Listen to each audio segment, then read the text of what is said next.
بسم اللہ الرحمن الرحیم۔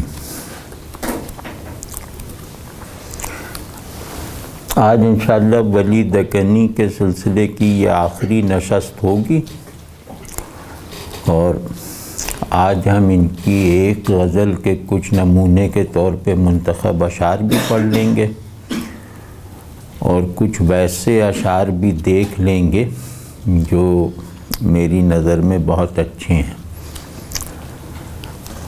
اور اس کے بعد جو ہے وہ ان کی جو بڑائیاں ہیں شاعری میں وہ جیسے نمبر وار بیان کر کے یہ سلسلہ تمام ہو جائے گا۔ تو یہ دیوان ولی کی 30ویں غزل ہے، تو میرا خیال غزل سے ہی شروع کر دیتے ہیں، تمہید میں جو باتیں کہنی وہ آخر میں کہہ دیں گے۔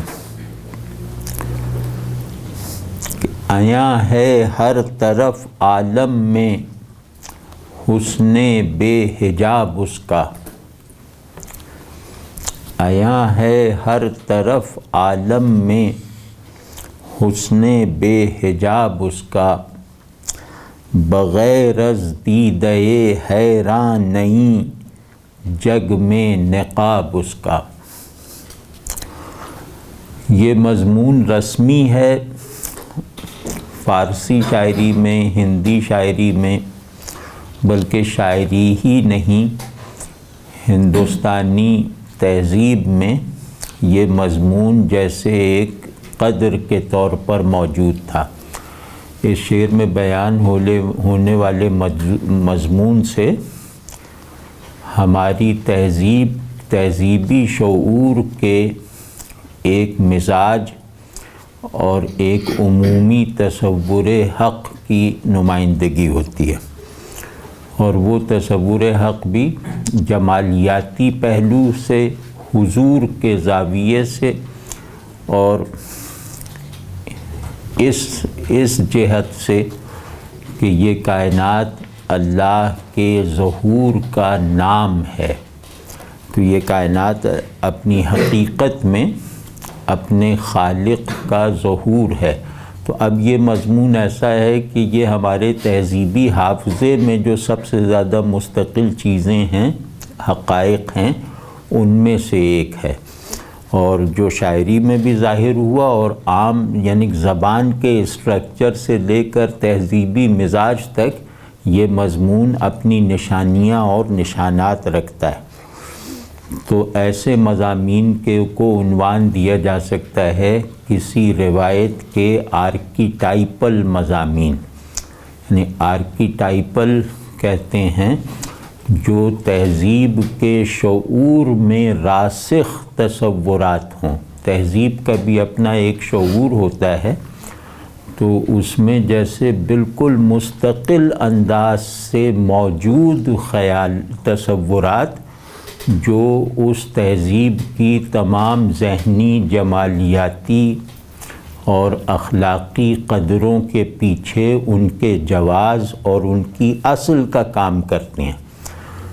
تو دوسرے لفظوں میں کہا جا سکتا ہے کہ ہر تہذیب اپنی ایک سیلف جسٹیفیکیشن رکھتی ہے، تو اس طرح کے مضامین کسی تہذیب کے لیے اس کی اقدار کی وضاحت اور سند ہوتے ہیں، دلیل ہوتے ہیں۔ تو اس طرح دیکھتے ہیں کہ عیاں ہے ہر طرف عالم میں حسن بے حجاب اس کا۔ پہلی چیز دیکھنے کی یہ ہے کہ اس کی آواز میں بہت ہی مضمون سے مناسبت رکھنے والا بہاؤ ہے۔ یہ بحر ایسی ہے کہ یہ کلیات کے، بہت بڑے تصورات کے، یعنی پھیلاؤ رکھنے والے تخیل سے مناسبت رکھتی ہے۔ اس بحر میں اور اس آہنگ میں وہ باتیں کہنا آسان ہو جاتا ہے جن باتوں کی حیثیت اصول کی ہو، جن باتوں کی حیثیت کلی تصورات کی ہو یا ججمنٹس کی ہو۔ تو اس میں وہ آواز کا فلو اور تحکم بھی ہے کہ عیاں ہے ہر طرف عالم میں حسن بے حجاب اس کا، اب اس مصرعے کی آواز سے ہی ہر طرف مجسم ہو جاتا ہے. تو کائنات میں ہر طرف ہر شے سے ذرے ذرے سے اس کا حسن اپنی حالت ظہور میں نظر آتا ہے. اس مصرعے کا مطلب یہ ہے کہ حسن کی جمال حقیقی کی دو جہتیں ہیں. ایک جہت ہے اس کی جہت خفا، جہاں اس کا حسن حالت خفا، حالت غیاب میں ہے، اور اس جمال کی دوسری جہت ہے حالت ظہور، حالت شہود. تو اس میں جو حسن حقیقی کی وہ جہت جو حالت ظہور سے عبارت ہے، جو اصول ظہور پر ہے، اس جہت کو کہتے ہیں حسن بے حجاب. یعنی جمال، وہ جمال ظہور ہی کے لیے ہے. تو اس کا حسن ظاہر ہے کائنات کے ذرے ذرے سے. اس کا ظہور آمادہ جمال کائنات کے ذرے ذرے کو اپنا مظہر بنائے ہوئے ہے. اور بغیر از دیدہ حیران نہیں جگ میں نقاب اس کا. یہ مصرعہ کمال کا ہے. مطلب مضمون چاہے روایتی ہو، لیکن اس بیان نے جو دوسرے مصرعے میں نظر آ رہا ہے، اس بیان نے اس کے اندر ایک تخلیقی اور انفرادی رنگ پیدا کر دیا ہے. بڑی باتیں مشترک ہوتی ہیں، لیکن بڑی باتوں کو حسن اظہار سے کہنا انفرادی ہوتا ہے. تو بڑے مضامین، متفقہ اور مسلمہ مضامین اور معانی کا ایسا بیان کہ آپ کا حسن اظہار، آپ کا لطف کلام اس مضمون کے بیان کو آپ سے مخصوص کر دے، اس میں آپ کو بھی نمودار ہونے کا موقع مل جائے، تو یہ بڑی خلاقی اور قدرت کلام کی بات ہے. اب دیکھیں، مضمون ہے کہ حق تعالیٰ کا نظام ظہور، اس نظام ظہور میں اپنے اظہار کی کوئی صورت نکال لینا، یہ بہت بڑی اور خلاقی اور قوت اظہار کی بات ہے. تو خوبصورتی آپ دیکھیے کہ ایک دم جیسے لگتا ہے کہ اس کا حسن بے حجاب جو ہے وہ اپنے دیکھنے والوں کی روداد مشاہدہ کو بھی حسین بنا دیتا ہے. تو کہ اس کا حسن اس طرح بے حجاب ہے کہ اس کو دیکھنے والی آنکھ کا حیرت کے آداب میں ماہر ہونا ضروری ہے. یعنی اس کو دیکھنے کے لیے حیرت کو کوالیفائی کرنا ہوتا ہے، اس کو دیکھنے کے لیے آئینے کی طرح بننا پڑتا ہے کہ آنکھیں اس کی دید میں خود اپنی آمیزش نہ کر سکیں. دیدہ حیراں کون سا ہوتا ہے؟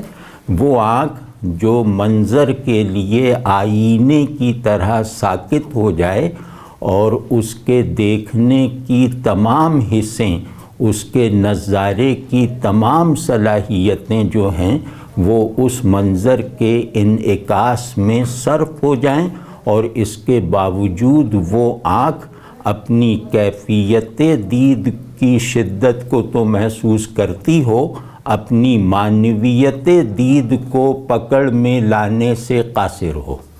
حیرت دیدہ حیراں اسے کہتے ہیں کہ جو چیز کو دیکھتے ہوئے کیفیت دید سے تو گزر رہا ہے، لیکن اس دید کی حالت کے معنی کیا ہیں، وہ کسے دیکھ رہا ہے، یہ اس پر نہیں کھل پاتا. واضح نا؟ حیرت کہتے ہیں جس میں حال کامل ہو، علم ناپید ہو. تو اس کا حسن بے حجاب ایسا ہے کہ وہ احوال دید کو تو کمال تک پہنچا دیتا ہے، معارف دید میں دسترس کی اجازت نہیں دیتا. واضح ہے نا؟ یعنی اسے دیکھنا بھی ایسا ہے کہ اس میں یہ کہنا مشکل، یہ کہنا ناممکن ہے کہ وہ یہ ہے اور وہ ہے. واضح ہے نا؟ تو یہ نظام حیرت کہلاتا ہے کہ جہاں آدمی دیکھ بھی رہا ہے نہیں بھی دیکھ رہا، جہاں آدمی نے اپنے مقصود کو پا بھی لیا ہے اور نہیں بھی پایا ہے۔ آنکھ اس دعوے میں بھی سچی ہے کہ میں نے دیکھا، اور آنکھ اس دعوے کے لائق بھی نہیں ہے کہ میں نے دیکھ لیا۔ آپ سمجھ، ان دو فقروں میں فرق ہے نا، کہ میں نے دیکھا اور میں نے دیکھ لیا، تو اس کا حسن بے حجاب میں نے دیکھا کا دعویٰ کرنے کی اجازت تو دیتا ہے، لیکن میں نے دیکھ لیا کا دعویٰ کرنے کی رخصت نہیں دیتا۔ تو ان دونوں حالتوں کا جمع ہو جانا حیرت ہے۔ تو اور دوسرا مطلب میں نے عرض کر دیا، دیدہ حیراں کا مطلب ہے آنکھ کا شدت انفعال سے آئینہ بن جانا۔ آنکھوں میں ایک فعلیت ہوتی ہے نا، آنکھیں کیا ہیں کہ دیکھنے میں متحرک رہیں، نہ دیکھنے کا فیصلہ کر سکیں، یعنی منظر کو بدل سکیں اپنے لیے اور کسی منظر کو نہ دیکھنے کا فیصلہ کر سکیں۔ تو یہ دونوں آنکھ کی جو بلٹ ان صلاحیتیں ہیں، یہ جس منظر کے آگے باطل ہو جائیں اس منظر کے نتیجہ دید کو حیرت کہتے ہیں، اور آنکھ اگر اس طرح مجبور ہو جائے، جذب ہو جائے منظر میں، تو اس کو دیدہ حیراں کہتے ہیں۔ کیا مصرع ہے، سبحان اللہ۔ اگر یہ ایک ہی مصرع ہو تو یہ بھی بڑا شاعر ثابت کرنے کے لیے، یعنی یہ کہ یہ کسی بڑے شاعر کا مصرع ہے کہ دیدہ حیراں کے سوا اس بے حجاب حسن کا کوئی نقاب نہیں ہے۔ یعنی وہ حسن اپنی بے حجابی میں بھی اپنے جوہر اخفا کو بھی منتقل کرتا رہتا ہے۔ وہ جمال حقیقی ایسا ہے کہ خود کو دکھاتے ہوئے بھی یہ بھی دکھاتا رہتا ہے کہ میں ظاہر ہوتے ہوئے مخفی ہوں۔ اگر کوئی جلوہ اس طرح کا ہو کہ اس سے یہ پتہ چلے کہ صاحب جلوہ ظاہر ہوتے ہوئے بھی مخفی ہے تو وہ خدائی جلوہ ہے، وہ پھر غیر از خدا کا ظہور نہیں ہے۔ تو خدا کے ظہور کی علامت ہی یہ ہے، خدا کے ظہور کی نشانی ہی یہ ہے، خدا کو دیکھ لینے کی حالت ہی یہ ہے کہ میں نے اس کو اس کی شان ظہور اور شان اخفا دونوں کے تال میل میں دیکھا ہے۔ جب یہ حالت ہو جائے تو سمجھو کہ تم نے خدا کو اس کی نشانیوں سے بوجھا ہے۔ تو کہہ رہے ہیں کہ یہ جو دیکھنے والی حیران آنکھ ہے، یہی تو اس کا نقاب ہے۔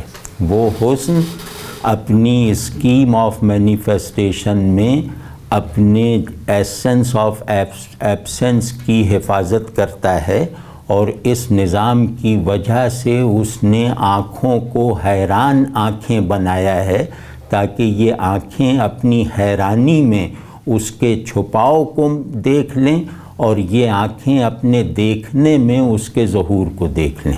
واضح ہے نا؟ تو دیکھنا ہی اس کا حجاب ہے۔ اس شعر کا خلاصہ کیا ہوا کہ اس کا حسن بے حجاب ہر طرف ہر چیز سے ظاہر ہے، اور اس ظہور کو دیکھ لینا ہی اس کا نقاب ہے، اس کا حجاب ہے، اس کا پردہ ہے۔ یعنی دید اس کا پردہ ہے۔ دید جس منظر کا پردہ ہو وہ منظر خدائی منظر ہے۔ ٹھیک ہے نا جی؟ اس مضمون پہ غالب نے بھی کہا ہے کہ نظارے نے بھی کام کیا وہاں نقاب کا، نظارے نے بھی کام کیا وہاں نقاب کا، مستی سے ہر نگہ تیرے رخ پر بکھر گئی۔ تو لیکن غالب کے شعر میں جمال کا الوہی عنصر غائب ہے، اس میں صرف انسانی حسن ہے کہ انسانی حسن کا پھیلاؤ اور شکو ایسا ہے کہ اگر اس کو بھی اس کی حقیقت اور اس کے منتہا پر دیکھا جائے تو اسے دیکھا نہیں جا سکتا، اسے دیکھنے کا عمل اسے اور ڈھانپ دیتا ہے۔ تو غالب کے شعر سے یہ مصرع بہت آگے ہے کہ بغیر از دیدے حیران نہیں جگ میں دنیا میں نقاب اس کا۔ تو اور بھی اس میں اس مضمون پہ بہت شعر ہیں۔ تو اور اس کے پہلے مصرعے کا اس کا جو بنیادی مضمون ہے وہ درد کے یہاں، میر درد کے یہاں سب سے زیادہ آسان انداز میں بیان ہو گیا ہے۔ یہی مضمون اگر وہ شعر ذہن میں ہو تو یہ شعر بالکل کھل جاتا ہے کہ جگ میں آ کر ادھر ادھر دیکھا، تو ہی آیا نظر جدھر دیکھا۔ تو یہ پہلے مصرعے کی شرح ہے۔ تو لیکن دوسرا مصرعہ کمال ہے، اور میرے خیال میں کہ اس دیدار ظہور حق کی دنیا میں کیفیت شاید اردو شاعری میں اتنی خوبی سے بیان نہ ہوئی ہو کہ بغیر از دیدے حیران نہیں جگ میں نقاب اس کا، کہ اس کا حسن بے حجاب کی معجزاتی شان یہ ہے کہ وہ آنکھوں کو نہ دیکھنے کا حال ودیت کر دیتا ہے، اور اس نہ دیکھنے کے حال میں ایک دیکھنے کی تمانیت کو داخل کر دیتا ہے۔ یہ ہے یہ مصرعہ۔ ہوا ہے مجھ پہ شمع بزم یک رنگی سو یو روشن، کہ ہر ذرے اوپر تاباں ہے دائم آفتاب اس کا۔ کیا تصویر بنائی ہے، سبحان اللہ سبحان۔ مضمون کا وہی تسلسل ہے جو مطلع میں تھا، کہ ابھی اس کو دیکھتے ہیں، اس شعر کو نثر بنا کے دیکھتے ہیں کہ یک رنگی کی محفل میں روشن شمع سے مجھ پر یہ حقیقت واضح ہوئی، یعنی یک رنگی کی بزم کی شمع کو جلتے دیکھ کر مجھ پر یہ روشن ہوا کہ ہر ذرے اوپر تاباں ہے دائم آفتاب اس کا۔ اس مصرعے کو تصویر بنا کے دیکھیں تو سمجھنے سے زیادہ تسکین ہو جائے گی، یعنی سمجھ لینے سے اتنی تسکین نہیں ہوگی جتنا اس مصرعے کی تصویر کو دیکھ لینے سے ہو جائے گی، کہ ہر ذرے کے اوپر اس کا سورج چمک رہا ہے۔ مطلب کمال ہے ظہور حق کو اس طرح سے ایکسپریس کرنا، اس کی کیفیت کو، یہ کمال کی بات ہے۔ اس کو بتصویر بنائیں کہ ہر ذرے پر ایک سورج روشن ہے، وہ سورج حسن بے حجاب کا سورج ہے۔ تو اب اس میں دیکھنا یہ ہے کہ بزم یک رنگی کیا ہے۔ اگر بزم یک رنگی سمجھ میں آ جائے تو اس شعر کا مضمون پکڑ میں آ جائے گا۔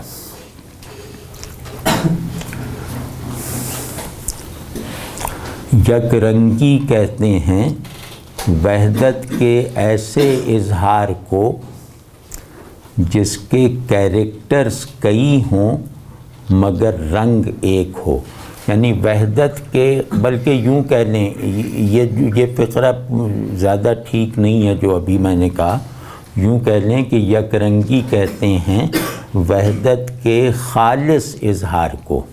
وحدت کے اظہار کا ایک سانچہ کثرت کا سانچہ ہے نا، کہ وحدت کثرت میں ظہور کرتی ہے، اور ایک وہ ہے کہ وحدت اصلی شکل میں خالص حالت میں اظہار کرتی ہے اپنا۔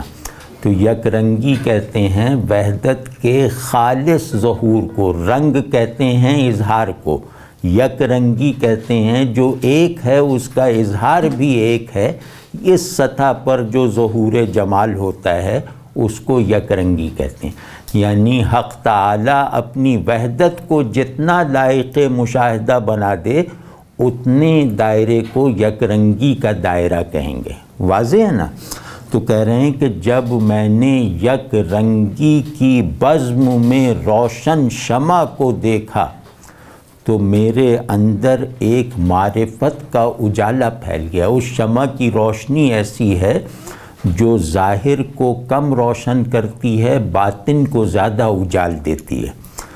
تو کہہ رہے ہیں کہ اس شمع کو دیکھ کر مجھ پر یہ روشن ہو گیا کہ ہر ذرے کے اوپر اس کا آفتاب جمال چمک رہا ہے۔ بزم رنگ یک رنگی کو مصور کر کے دیکھیں کہ ایک ایسی سطح ظہور، ایک ایسا عالم ظہور یا ایک ایسی جہان کی، کائنات کی ایک ایسی سطح جہاں کا نظام ظہور نچلی سطحوں سے مختلف ہے۔ تو میں نے جب کائنات کے اندر جھانک کر دیکھا تو وہاں یک رنگی کی محفل سجی ہوئی ہے۔ تو یک رنگی سے مراد یہ کہ یہاں کائنات کے اوپر کے جو مظاہر ہیں وہ کثرت کو وحدت پر غالب رکھتے ہیں کہ یہ پیڑ ہے، یہ دریا ہے، یہ پہاڑ ہے۔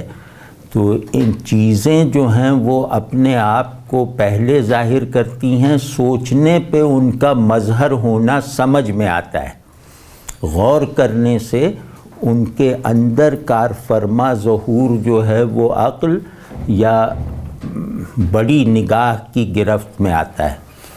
لیکن کائنات کے باطن میں بھی، چیزوں کے داخل میں بھی ایک بزم سجی ہوئی ہے۔ تو کائنات کے اوپر والی بزم کو کہہ لیں بزم صد رنگی، کہ جہاں اس کا ظہور کثرت کو لائق اثبات اور قابل تصدیق بناتا ہے، لیکن اس کے ظہور کی ایک رو، ایک سطح ایسی ہے جہاں وہ وحدت کو کثرت پر اس طرح حاکم بناتا ہے کہ کثرت کے ادراک کو بھی، کثرت کے مشاہدے کو بھی ممکن نہیں رہنے دیتا۔ تو کائنات کے ظاہر کا اصول ہے کثرت نظارہ، اور کائنات کے باطن کا پرنسپل ہے وحدت مشاہدہ۔ ٹھیک ہے نا یہ بات؟ تو جو کائنات کے باطن میں بزم یک رنگی سجی ہوئی ہے، اس کی شمع جو ہے وہ ظہور وحدت کی شمع ہے۔ اس شمع ظہور سے چیزیں اس طرح روشن ہیں کہ خود غائب ہو گئی ہیں اور اس کو ظاہر کر رہی ہیں، اس کی وحدت کو ظاہر کر رہی ہیں۔ تو اس سطح پر پہنچ کر جب میں نے دیکھا تو اس نظام میں ڈھل کر مجھ پر یہ منکشف ہو گیا کہ ہر ذرے پر اپنی شان بلندی اور شان تنزیہ اور شان جلال کے ساتھ، اپنے دائمی امتیاز کے ساتھ اس کے جمال کا سورج ہر ذرے پر چمک رہا ہے۔ اب یہ احتیاط کی انتہا ہے کہ ہر ذرے میں نہیں کہا کہ ہر ذرے میں ہے تاباں ہمیشہ آفتاب اس کا، یہ نہیں کہا کہ ہر ذرے اوپر تاباں ہے دائم آفتاب اس کا، کہ ذرہ اس کے ظہور کے علاوہ کچھ نہیں ہے، ذرہ اپنی کثرت میں اس کی وحدت ظہور میں ڈھل چکا ہے، لیکن اس کے باوجود خود ظاہر ہونے والا اپنے اس پورے نظام ظہور سے ماورا منزہ اور بلند ہے۔ یہ رعایت اس میں رکھی ہے۔ لیکن یہ کہ اس کو ذرا بس تصویر کر کے شمع یک رنگی کو تصویر کریں، پھر اس میں جلنے والی شمع کو ذرا تخیل میں لائیں، اور پھر دوسرے مصرے کو جیسے ذہن کے کینوس پر نقش کر لیں، تو اس سے جو تاثرات پیدا ہوں گے وہ اس سے حاصل ہونے والے مفاہیم سے زیادہ اطمینان بخش ہوں گے ذہن کے لیے بھی۔ تو بھائی اس کو تصویر کرنے کی کوشش کریں۔ آفتاب کہتے ہیں بطون جلال اور ظہور جمال، اس کو آفتاب کہتے ہیں۔ آفتاب اپنے باطن میں جلال ہے اور اپنے ظاہر میں جمال ہے۔ تو یہ اللہ کے نظام ظہور کا ایک علامتی ایجنٹ ہے۔ یہ آفتاب آفاقی نہیں ہے، یہ آفتاب معبد الطبیعی ہے۔ تو اس کو دیکھ لیں کہ آفتاب سے لگے گا کہ وہ اپنے جلال کی وجہ سے اوپر ہے، مخفی ہے، منزہ ہے، اور اپنے جمال کی وجہ سے تشبیہ کو قبول فرماتا ہے، یعنی ظہور کو قبول فرماتا ہے۔ میرا دل پاک ہے از بس ولی زنگ کدورت سوں، میرا دل پاک ہے از بس ولی زنگ کدورت سوں، ہوا جیوں جوہر آئی نہ مخفی پیچ و تاب اس کا۔ یہ ذرا سا ٹیکنیکل اور استادانہ ہے، یہ عارفانہ عاشقانہ نہیں ہے، استادانہ شعر ہے۔ بڑے شعروں کی 3 کیٹیگریز جنرل کیٹیگریز ہوتی ہیں کہ یا تو وہ عارفانہ ہوں، یا عاشقانہ ہوں، یا استادانہ ہوں۔ استادی بھی بہت بڑی بات ہوتی ہے۔ تو میرا دل پاک ہے از بس ولی زنگ کدورت سوں، کہ میرا دل کدورت، کینہ و بغض،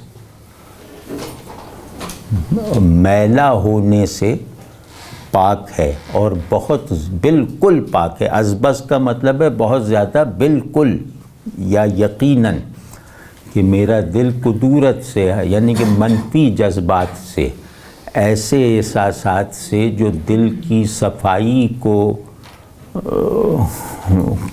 آلودہ کر دیں، ایسے تمام منفی احساسات اور جذبات سے میرا دل پاک ہے۔ تو ہوا جیوں جوہر آئی نہ مخفی پیچ و تاب اس کا، تو اس کے اندر جو پیچ و تاب چل رہا ہے، ابھی کھولیں گے ان لفظوں کو، تو اس کے اندر جو پیچ و تاب چل رہا ہے، اس کے اندر جذبات اور احساسات کی جو ایک مخفی لہر چل رہی ہے، وہ اس طرح پوشیدہ ہے جس طرح آئینے میں اس کا جوہر پوشیدہ ہوتا ہے۔ آئینے کا ایک جوہر ہوتا ہے نا، اس کو کیا کہتے ہیں؟ آئینے کے جوہر کی تعریف کیا ہے؟ یعنی آئینے میں سامنے والے کو عکس کرنے کی صلاحیت اس کا جوہر ہے۔ تو آئینہ اور اس پر بننے والا عکس تو سب دیکھتے ہیں، لیکن آئینے میں عکس قبول کرنے کی صلاحیت جو ہے وہ مخفی رہتی۔ تو آئینہ سراپا انعکاس ہے، سراپا اظہار ہے، لیکن اس سراپا اظہار چیز کی بھی حقیقت، اس کی استعداد، اس کی بنیادی صلاحیت مخفی رہتی ہے۔ تو کہہ رہے ہیں کہ میرا دل جن جذبات و احساسات سے، جن کیفیات فراق و نشاط وصال سے عبارت ہے، وہ ساری کیفیتیں اور وہ سارے احوال جو ہیں وہ اپنا اظہار نہیں کرتے، وہ غیر پر ظاہر نہیں ہوتے، وہ میرے لیے جوہر آئینہ کی طرح ہیں، کہ میرا دل اپنی صفائی، آئینے جیسی صفائی کے ساتھ ظاہر ہے، لیکن اس آئینے کے پیچھے جو زنگ لگا ہوتا ہے وہ مخفی ہے۔ واضح ہے نا؟ یعنی اس کا جوہر مخفی ہے دونوں معنوں میں، منفی معنی میں بھی، مثبت معنی میں بھی۔ تو زنگ کدورت واضح ہو گیا۔ زنگ کی ایک یہاں استادانہ رعایت یہ ہے کہ زنگ آئینے کے پہلو سے آیا ہے، یعنی آئینے میں اگر زنگ نہ، پشت پہ اس کی زنگ نہ لگا ہو تو آئینہ عکس قبول نہیں کر سکتا، آئینہ شیشہ آئینہ نہیں بنتا، اس کو آپ پیچھے زنگ لگائیں، روک لگائیں تو پھر وہ چیزوں کو عکس کرنے کے لائق ہوتا ہے۔ تو اس طرح یہ کہہ رہے ہیں کہ میرا دل پاک ہے، یعنی آئینہ زنگ سے پاک نہیں ہے، آئینہ زنگ کا محتاج ہے اپنے وجود میں، لیکن میرا دل آئینے کی طرح ہوتے ہوئے بھی زنگ سے، کدورت کے زنگ سے پاک ہے۔ اور ہوا جوں جوہر آئی نہ مخفی پیچ و تاب اس کا پیچ و تاب جو ہے وہ کسی پر غصہ اور کسی سے نفرت اور کسی سے مایوسی نہیں ہے، اس کا پیچ و تاب فراق حق اور وصال حق کے آئیڈیل سے پیدا ہوتا ہے، اس کے مقاصد بلند ہیں، اس کا انحصار جذبات حق پر ہے، خلق پر نہیں ہے، تو اس وجہ سے اس کو آئینہ بننے کے لیے، مصفہ بننے کے لیے زنگ کی حاجت نہیں ہے۔ اس کے اندر ساری چیزیں ایک جوہر دید سے پیدا ہوتی ہیں، ایک جوہر حال سے پیدا ہوتی ہیں، جو خود صاحب دل یعنی مجھ پر اور میرے دل پر نگاہ کرنے والوں سے اوجھل رہتی ہے۔ واضح ہے نہیں بات؟ پیچ و تاب سمجھ، پیچ کہتے ہیں کڑھنے کو اور تاب کہتے ہیں بل کھانے کو۔ پیچ پیچیدن سے ہے، پیچیدن کا مطلب ہوتا ہے الجھنا، کڑھنا۔ پیچ کھانے کا مطلب ہے، پیچ کھانا اردو کا محاورہ بھی ہے کہ کڑھنا، کسی بات پر کڑھنا غصے کے ساتھ۔ اور تاب کہتے ہیں غصے، جارحیت، نفرت سے بل کھانا۔ تو پیچ و تاب جو ہے یہ اپنے عمومی استعمال میں مثبت منفی معنی پر دلالت کرنے والی ترکیب ہے، لیکن اقبال نے آگے چل کر اس کو مثبت معنی بھی دیے۔ کبھی کیا پیچ و تاب رومی کہ نہیں، کبھی سوز و ساز رومی، کبھی پیچ و تاب رازی، تو رازی کی نسبت سے پیچ و تاب مثبت معنی ہی میں لیے جائیں گے نا۔ تو اور بھی کئی جگہوں پر پیچ و تاب کو انہوں نے مثبت معنی دیے، ہماری روایت میں غالباً پہلی مرتبہ۔ تو لیکن ان سے پہلے تک یہ اپنے عمومی استعمال میں یہ غصے، کھولن، کڑھن ان کے اظہار کا لفظ ہے۔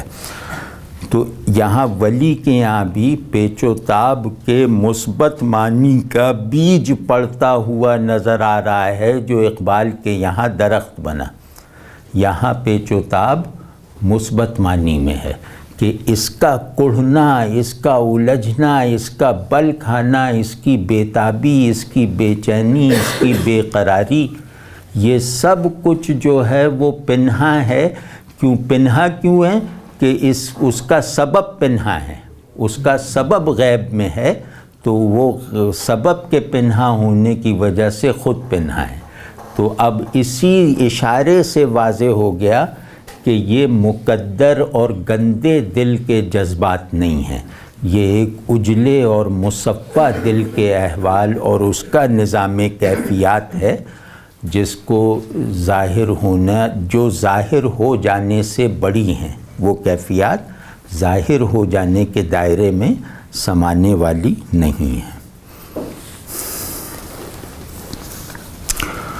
تو یہ غزل ہو گئی، مطلب غزل کا انتخاب ہو گیا۔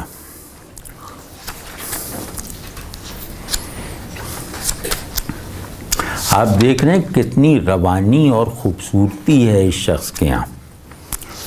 تو ایک شعر جو ان کا بہت مشہور ہے اور کمال کا شعر ہے، اس کا ثانی، اس کیفیت اور اس مضمون کا ثانی آج تک نہیں پیدا ہوا۔ مطلب یہ شعر اتنا منفرد ہے کہ اس کے وجود میں آنے والے عناصر کی تکرار کسی اور شاعر میں نظر نہیں آئی، کسی اور شعر میں۔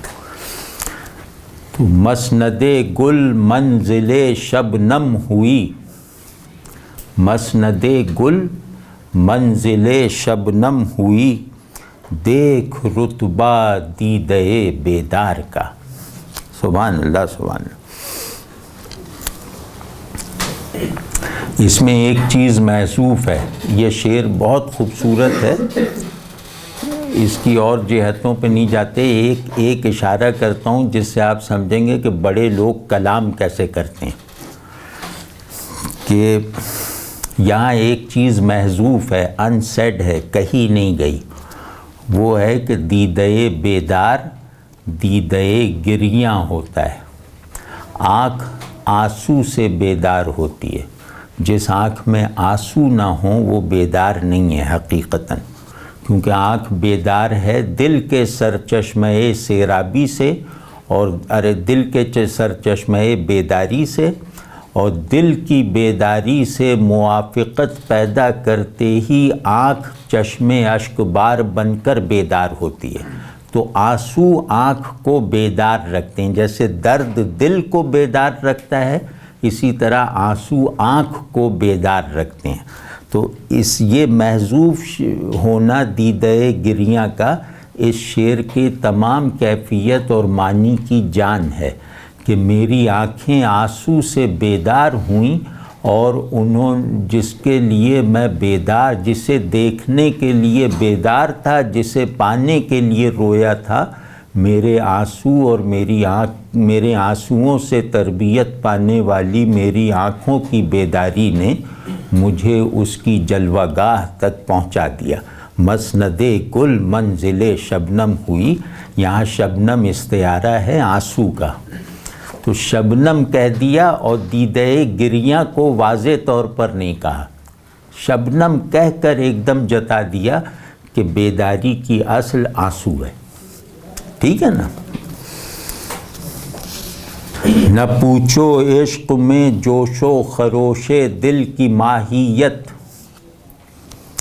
نہ پوچھو عشق میں جوش و خروش دل کی ماہیت، برنگ ابر دریا بار ہے رومال عاشق کا۔ ہمارے عسکری صاحب نے ایک وہ میر کا شعر ہے اس پہ لکھتے ہوئے فرمایا، محمد حسن عسکری جو اردو کے سب سے بڑے نقاد ہیں، جو اس بات پہ شبہ کرے وہ تنقید کی الف بے بھی نہیں جانتا، تو وہ کہتے ہیں کہ میر کا ایک شعر ہے کہ جب رونے بیٹھتا ہوں تب کیا کسر رہے ہے، کمال کا شعر ہے، جب رونے بیٹھتا ہوں تب کیا کسر رہے ہے، گریے سے دو دن تک رومال تر رہے ہے۔ تو اس پہ فرمایا کہ اس میں مضمون بہت علمیاتی ہے، ظاہر ہے رونے کا مضمون ہے تو علمیاتی ہے، لیکن اس پورے شعر میں رومال کا لفظ جیسے بجلی کی لہر دوڑا دیتا ہے، پورے شعر کو رومال کے لفظ نے زندہ کر دیا ہے اور علمیے کی شدت میں اضافہ کر دیا، حالانکہ رومال ایک غیر شاعرانہ سا لفظ ہے۔ تو یا تو میر نے رومال باندھا پرانے شاعروں میں، تو ایک جگہ اور میر نے کہا کہ لکّے ابر ہے میرا رومال، یعنی بارش برسانے والے بادل کا ایک ٹکڑا ہے میرا رومال، اس میں اتنے آنسو جذب ہیں کہ ان سے بارش ہو سکتی ہے۔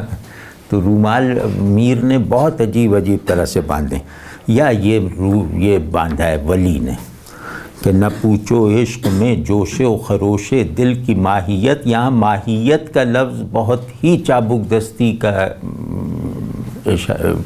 کی طرف اشارہ کرتا ہے۔ ماہیت ایک ٹھیٹ فلسفیانہ اور عقلی اصطلاح ہے۔ ماہیت کہتے ہیں کسی چیز کی اصل کو، کسی چیز کی وہ اصل جس سے اس کی غایت بھی ڈیفائن ہو جائے، اسے ماہیت کہتے ہیں۔ ماہیت کا مطلب کسی نے پوچھا ماہی کہ یہ چیز کیا ہے، تو اس کے جواب میں جو کہا جائے گا وہ اس کی ماہیت ہوگا، تو ماہیت کا لفظ اس طرح بنا ہے۔ تو یہ بالکل عقلی اور فلسفیانہ اصطلاح عشق کے مضمون میں لا رہے ہیں، یہ جو دونوں کو جوڑنا ہے یہ کمال کی بات ہے۔ تو ایک تو اس میں ماہیت عجیب حسن اظہار پیدا کرتا ہے کہ عشق میں دل کے جوش و خروش کی اصلیت اور صحیح نوعیت نہ پوچھو، یعنی وہ بتائی نہیں جا سکتی، بس یوں سمجھ لو کہ برنگے ابر دریا بار ہے رومال عاشق کا۔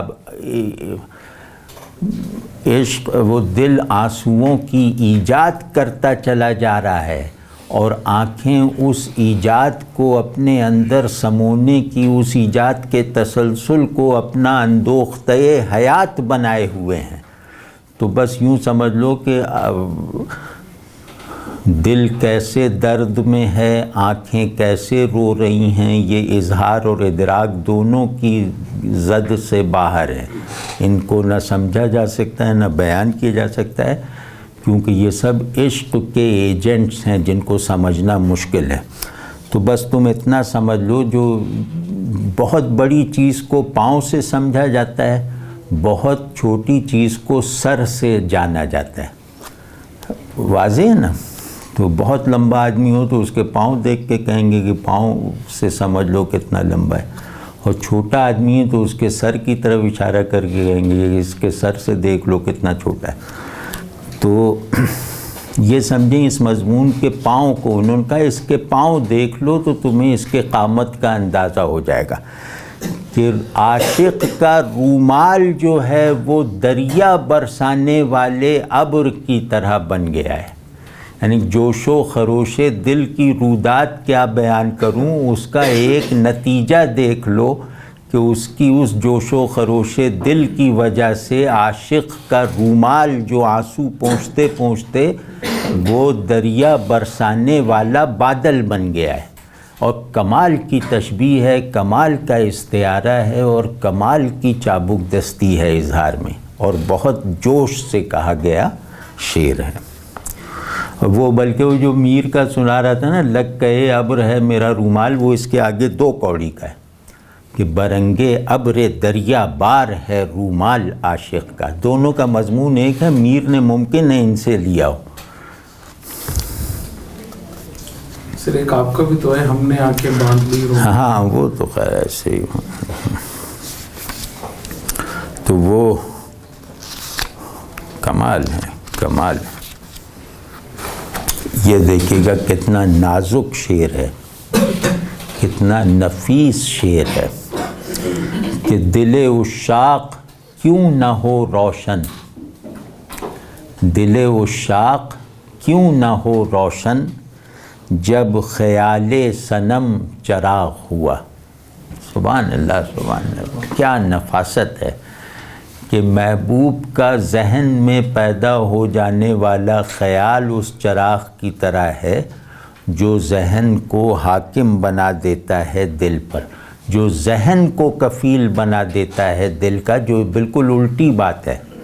یعنی ذہن بہت کمتر چیز ہے دل کے مقابلے میں، لیکن اگر محبوب کا تصور ذہن کو ودیت ہو جائے تو دل ذہن سے اپنے احوال کشید اور عکس کرتا ہے۔ کمال کا شعر ہے، واہ واہ واہ۔ اور عزل مجنوں کے بعد مجھ کو ولی، یہ جیسے مزیدار سا شعر ہے۔ عزل مجنوں کے بعد مجھ کو ولی، صوبہ عاشقی بحال ہوا۔ اب اس میں بھی اصطلاحیں جو ہیں وہ پٹواریوں جیسی ہیں نا، وہ لیکن شعر بنا دیا۔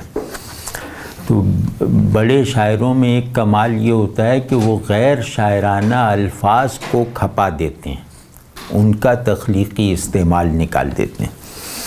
تو یہ جیسے عزل مجنوں یعنی مجنوں کی معزولی، یعنی مجنوں جب معزول ہو گیا یعنی مر گیا، تو اس کے بعد عاشقی کا صوبہ حاکم اور مالک کے بغیر رہا صدیوں، کوئی اس قابل ہی نہ تھا کہ عاشقی عشق کے صوبے کا نظم و نسق سنبھال سکتا۔ تو صدیوں بعد میں پیدا ہوا، مجھے پھر مجنوں کی وہ وراثت دی گئی کہ ہاں تم اس صوبے کا نظام چلا سکتے ہو۔ مطلب پرلطف ہے نا بہت۔ اور بحال ہوا کہ میں ایک ذو معنویت ہے۔ بحال ہوا کا ایک تو عام مطلب ہے کہ صوبہ عاشقی گویا مجھے مل گیا، اور دوسرا مطلب یہ ہے کہ عشق کے احوال جو ہیں، آفاقی احوال، وہ مجھے عطا ہو گئے۔ اور ایک یہ بھی ہے کہ صوبہ عاشقی ہی مجنوں کے بعد ختم ہو گیا تھا، نایاب ہو گیا تھا، جو نقشے پر سے مٹ گیا تھا۔ تو جب میں آیا تو وہ دوبارہ نقشے پر بحال ہوا اور وجود میں آیا، اور میری کماداری میں، میری صوبے داری میں دے دیا گیا۔ کمال کا، واہ واہ۔ تو اس طرح کے خیر بہت سے شعر ہیں، تو اس میں ہم نے نہ ان کی تمام اچھی غزلیں دیکھیں، نہ ان کے سارے اچھے اشعار پر نظر کی، تو کیونکہ اس کو کسی نہ کسی مرحلے پر اتمام کو پہنچانا تھا اس نشست کو، ورنہ یہ 25-30 نشستوں تک چلتی اگر ہم ولی کی تمام اچھی منتخب غزلوں کا مطالعہ کرتے اور ان کے منتخب اشعار میں جھانکنے کی کوشش کرتے۔ تو اب اس میں آپ نے خلاصتاً یہ دیکھا ہوگا کہ ولی شاعر جمال ہیں۔ اگر ہر شاعر کو ایک لقب دیا جا سکتا ہے نا، تو ولی کو اگر کوئی ایک ایسا لقب دینا ہو جس میں ان کی شاعری کی تمام خصوصیات شامل ہو جائیں، داخل ہو جائیں، تو وہ لقب ہے شاعر جمال۔ ولی میں کیفیات عشق اور دید جمال کے احوال، یہ جتنی رفعت اور جتنی شدت کے ساتھ ایک دوسرے سے جڑ کے بیان ہوتے ہیں، اس کی مثال ان کے ہم عصروں میں سراج اورنگ آبادی کے ہاں تو نظر آتی ہے اور کہیں نہیں، اور ان کے بعد بھی بہت کم دکھائی دیتی ہے۔ تو ایک یہ کہ یہ شاعر جمال ہیں، اور دوسرے یہ کہ مطلب ان کی شاعری میں خوبصورتی بہت ہے، آواز میں، تصویر میں، معنی میں، مضمون میں، سب میں خوبصورتی بہت ہے۔ اور دوسرے یہ کہ یہ بہت پیچیدہ احساسات کو بیان کر دیتے ہیں۔ بعض شاعر ہوتے ہیں جو خیالات کو ان کی پیچیدگی کے ساتھ اظہار دے دیتے ہیں، جیسے غالب وغیرہ، لیکن بعض شاعر ایسے ہوتے ہیں جو احساسات میں ایک پیچیدگی موجود ہوتی ہے، یا چار احساسات میں پیچیدگی کا تعلق، نئے تعلق کو پیدا کر کے ان کو ایکسپریس کر دیتے ہیں۔ تو ان میں ولی ایک بہت بڑا نام ہے، اور میرے خیال میں میر کے بعد سب سے بڑا نام ہے۔ یہ وصف میر کے زیر حکومت ہے، احساسات کو ان کی گہرائیوں، ان کی پیچیدگیوں اور ان کے نئے نئے نسبتوں کے ساتھ محسوس کر کے ایکسپریس کرنا، یہ میر کا خاص الخاص وصف ہے۔ لیکن اس وصف کے ہمارے یہاں بانی ولی دکنی ہے۔ تو پھر یہ کہ ساری یعنی شعر کے جتنے بھی محاسن ہیں، دیکھیے کہ اردو کے اولین ادوار میں پیدا ہونے والا وہ شاعر ان تمام شعری محاسن میں ایک بہت منفرد انداز سے شریک ہے، ان کا مالک ہے انفرادیت کے ساتھ۔ تو ولی میں تیسرا یہ ہے کہ وہ تمام محاسن شعری رکھتے ہیں کم و بیش، اور ہر شعری فضیلت ان کی انفرادیت کو روشن کرتی ہے، انہیں کسی چلتی ہوئی روایت میں ضم نہیں کر دیتی۔ تو یہ روایت میں، بڑی روایت میں اپنی انفرادیت کو قائم کر لینے والی قدرت رکھنے والے شاعر ہیں۔ تو اور باقی باتیں تو پڑھتے دوران میں ہوتی رہی ہیں۔ تو یہ 3 نقطے ایسے ہیں جو ولی کے سلسلے میں یاد رکھنے چاہیے۔ بہت شکریہ۔ اب کوئی بات ہو تو کر دیجیے۔ اچھا، چوتھا ایک وصف یہ ہے کہ ہمارے یہاں استعارہ سازی کی روایت کے بانیوں میں سے ایک ولی ہیں۔ ولی کے یہاں ہر جو اسٹریس ورڈ ہے، یعنی شعر کی تشکیل میں بنیادی کردار ادا کرنے والا جو بھی لفظ ہے، وہ علامت کی چھت کو اگر نہ چھو سکا ہو تو استعارے کی دیوار ضرور کھڑی کرتا ہے۔ وہ لفظ کو استعارہ بنانے کی جیسی مہارت رکھتے ہیں، وہ مہارت بعد کے بڑے شاعروں میں بھی اس درجے کی کم ہی نظر آتی ہے۔ یا یہ تو پوچھا ہی نہیں کہ استعارے سے کیا سمجھے آپ، استعارہ کسے کہتے ہیں؟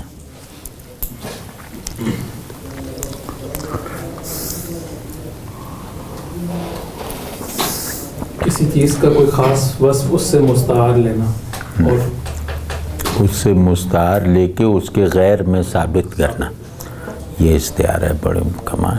لیکن یہ کتابی تعریف ہے، کوئی ایسی جوش والی تعریف بتائیں۔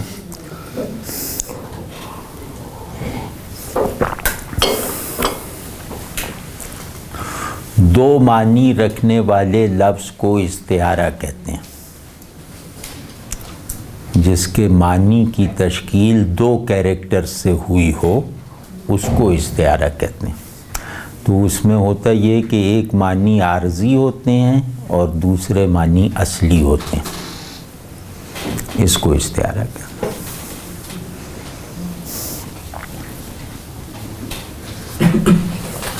استعارہ جو ہے نا تشبیہ اور علامت کا وہ ہے، برزخ ہے اس کا درمیانی لفظ۔ اس میں کچھ عناصر تشبیہ کے پائے جاتے ہیں اور کچھ ایلیمنٹس علامت کے پائے جاتے ہیں۔ تو علامتی پن اور تشبیہی پن کا اجتماع لفظ کو دو معنی کا کنٹینر بنا دیتا ہے۔ تو جس کے معنی میں دوئی ہو وہ استعارہ ہے، جس کے معنی میں وحدت ہو وہ علامت ہے۔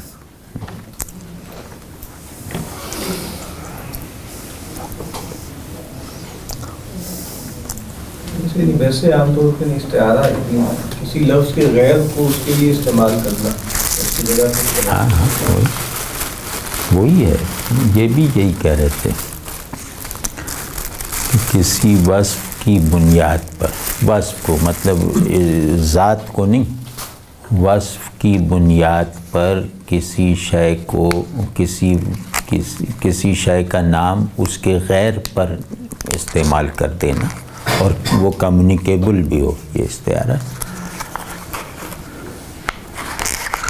یعنی کسی کو سمجھنے کے لیے اس کے غیر کی کمک لینا، یہ استعارہ ہے، استعارے کی بنیاد۔ لیکن استعارے کی قسمیں ہیں نا، 4-6 قسمیں ہیں، تو ان سب قسموں کو نظر میں رکھ کے وہ تعریف صحیح ہے جو میں نے ابھی کی تھی۔